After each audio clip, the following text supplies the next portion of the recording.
ओम शांति। आज 11/12/2024 की साकार मुरली से है। बाबा ने टाइटल दिया मीठे बच्चे। मीठे बाबा, सच्ची कमाई करने का पुरुषार्थ पहले स्वयं करो, फिर अपने मित्र संबंधियों को भी कराओ। Charity begins at home. सच्ची कमाई करने का पुरुषार्थ यानी अपने सत्य स्वरूप को जानने का, ज्ञान उठाने का, सच्ची कमाई करने का पुरुषार्थ पहले स्वयं करो, फिर मित्र संबंधियों को भी कराओ। Charity begins at home. Baba ने प्रश्न किया कि सुख और चैन प्राप्त करने की विधि क्या है। उत्तर दिया है पवित्रता। जहाँ पवित्रता है वहाँ सुख चैन है। यानी जो विकारी होगा उसे अपने दिल में यह विकार खाता रहेगा। तो जहाँ विकार नहीं होगा तो वहाँ जहाँ पवित्रता है वहाँ सुख चैन है। तो बाप पवित्र दुनिया सतयुग की स्थापना करते हैं, वहाँ विकार होते नहीं। तो जो देवताओं के पुजारी हैं वह कभी ऐसा प्रश्न नहीं कर सकते कि विकारों बगैर दुनिया कैसे चलेगी। अभी तुम्हें चैन की दुनिया में चलना है, इसलिए इस पतित दुनिया को भूलना है, यानी देह भान को भूलना है और आत्मिक स्थिति में रहना है। तो शांतिधाम और सुखधाम को याद करना है। तो शांतिधाम जैसे आत्मा में देह भान होता नहीं, सतयुग में देह भान नहीं होता और आत्मा सतो प्रधान होती है, इसलिए बुद्धि संस्कार आत्मा के अकॉर्डिंग चलते हैं और इसलिए विकार होते नहीं। ओम शांति।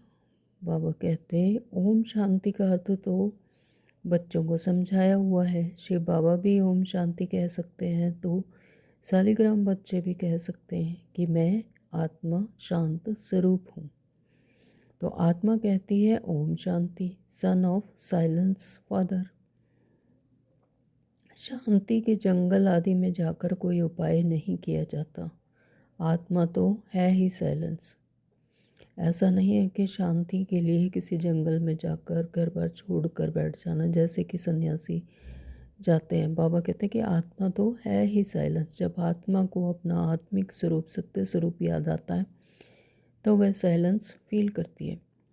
फिर उपाय क्या करना है यह बाप बैठ समझाते हैं। तो उस बाप को ही कहते हैं कि वहाँ ले चल जहाँ सुख चैन पावे। तो 63 जन्मों से जो भक्ति की है, तो उस भक्ति में सभी आत्माएं क्या करती हैं, परमात्मा को बुलाती हैं कि वहीं ले चलो जहाँ पर सुख चैन पा सकें। तो चैन और सुख सभी मनुष्य चाहते हैं, परंतु सुख और शांति के पहले तो क्या चाहिए, पवित्रता। कि ब्राह्मण जीवन का फाउंडेशन ही है पवित्रता।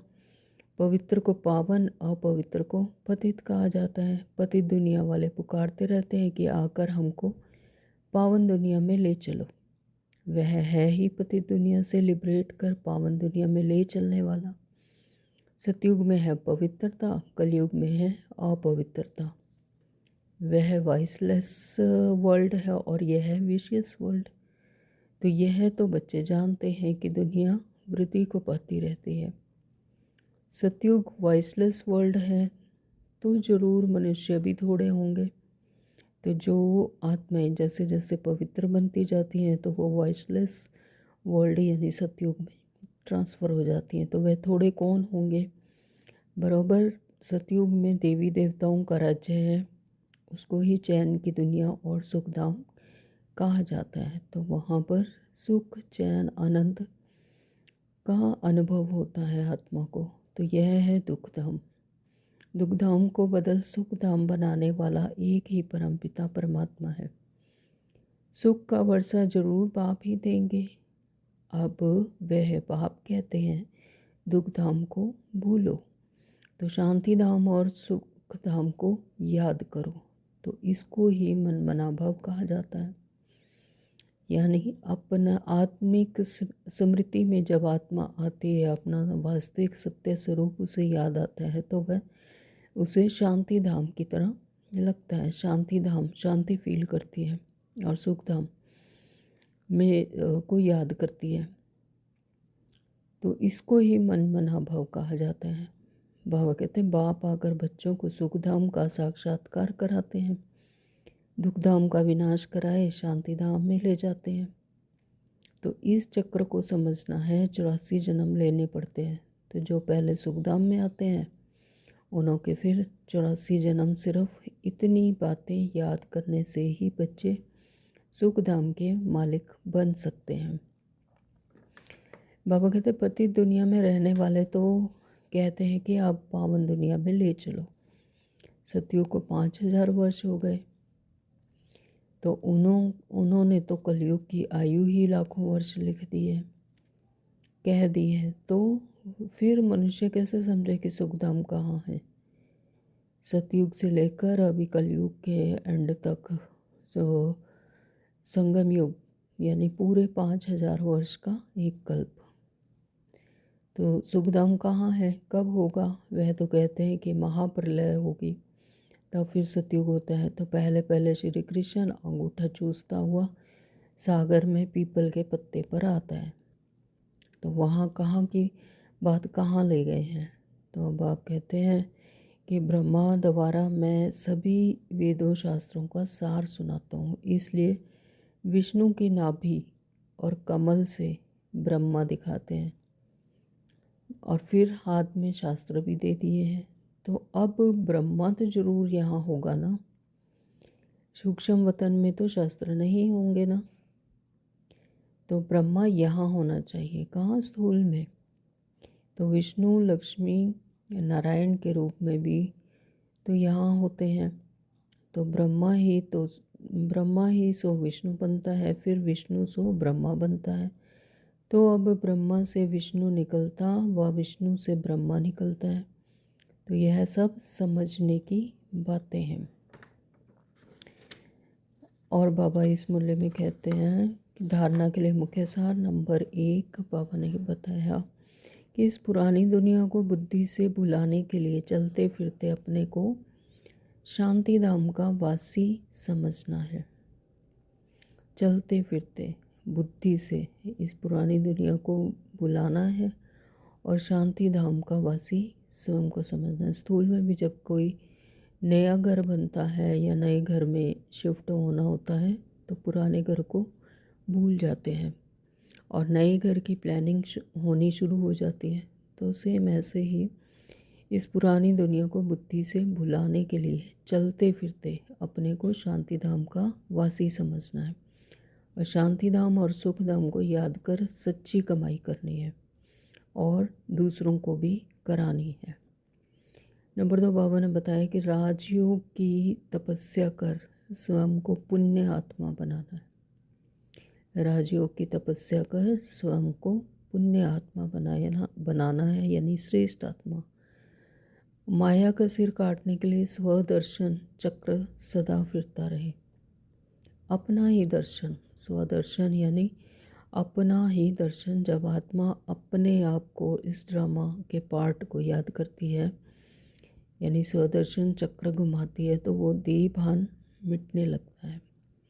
आत्मा को याद आता है कि मैं ये नहीं हूँ, यह झूठी चल रहा है, सब कुछ ड्रामा चल रहा है। तो ये जन्म जन्म दर मुझे पार्ट मिला था और मैं सिर्फ इस पार्ट को लाइट शाइन करने वाली आत्मा परमात्मा के साथ साक्षी होकर देख रही हूँ। तो माया का सिर काटने जैसा है। तो यानी आत्मा साक्षी होकर अपने ही पार्ट को देखती है, आदि मध्य अंत का ज्ञान प्राप्त कर कर। तो वरदान दिया बाबा ने, संपन्नता द्वारा सदा संतुष्टता का अनुभव करने वाले संपत्तिवान भव। संपन्नता यानी ब्राह्मण जीवन की संपन्नता क्या है? ज्ञान गुण शक्तियाँ खजानों से भरपूर आत्मा। तो संपन्नता द्वारा सदा संतुष्टता का अनुभव करने वाले संपत्तिवान भव। स्वराज्य की संपत्ति है ज्ञान गुण और शक्तियाँ। तो जो इन सर्व संपत्तियों से संपन्न स्वराज्य अधिकारी है तो वह सदा संतुष्ट है। तो उनके पास अप्राप्ति का नाम निशान नहीं है। हद की इच्छाओं की अविद्या की इच्छाएं पता ही नहीं, इसको कहा जाता है संपत्तिवान। तो वह सदा दाता होंगे, मंगता नहीं।